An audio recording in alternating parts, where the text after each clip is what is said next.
Hey everyone, welcome back to Driple Studios. In today's video, we're diving into touch events in Roblox Studio. Touch events are very useful for many aspects of games, such as collecting coins, getting power-ups, opening doors, or just triggering different events. I've created a blue part over here and a red part.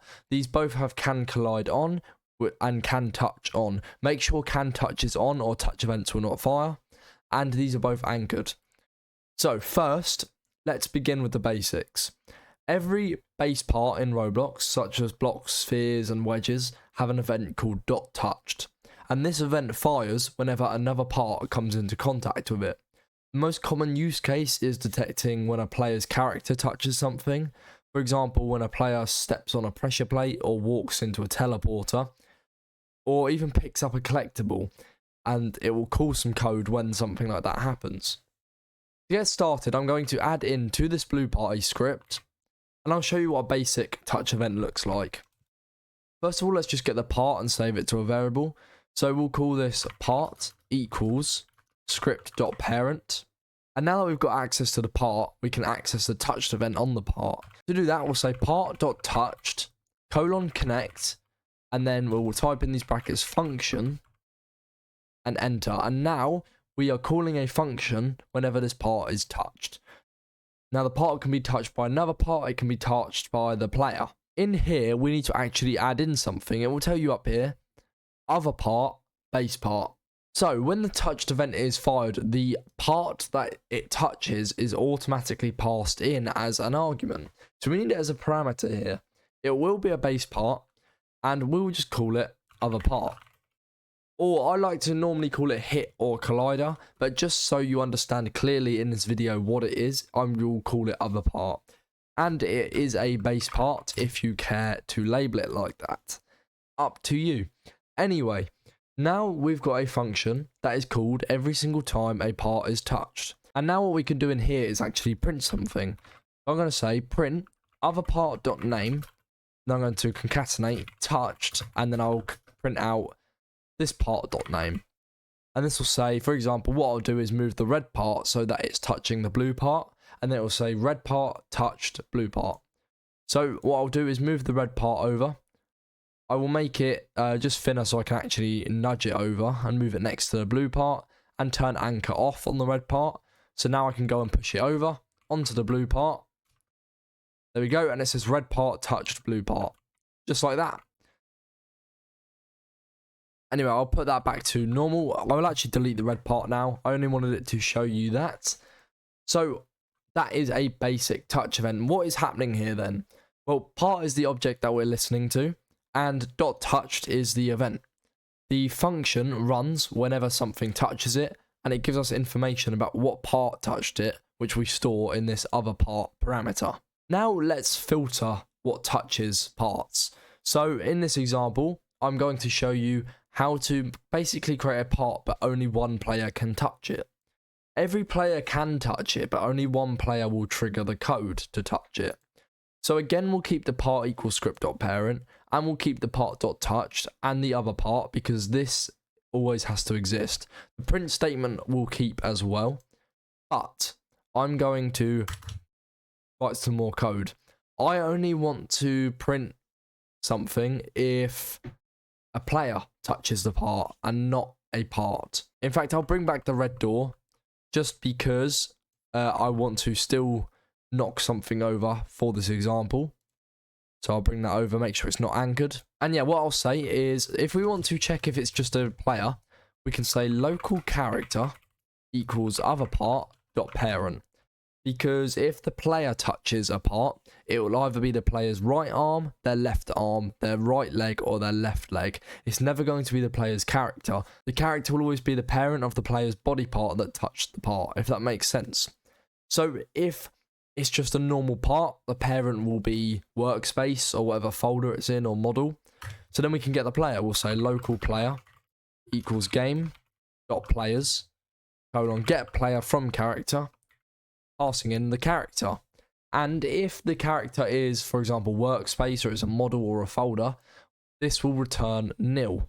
So then we can just say if player, I didn't mean to put that hashtag there, if player, then, and then we can print out this touch this. And now what I'll do is just for extra security is add players equals game colon get service players.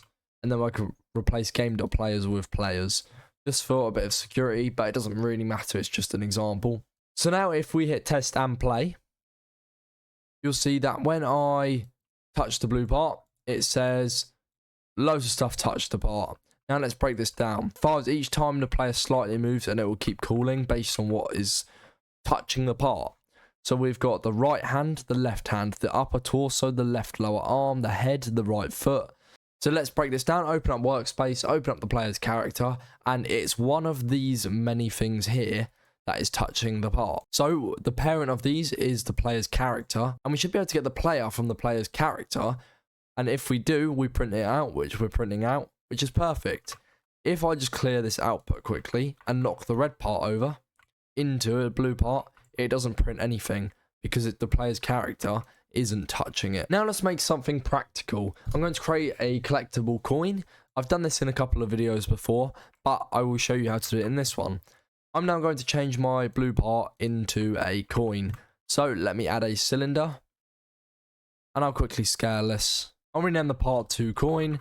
I'll anchor it, make sure can touch is on, which by default it always is, and I'll just make it a yellowy color. There we go. Now we've got a coin in here. And I'll put that in front of the door, and I'll move the script from blue part into coin and then delete the blue part.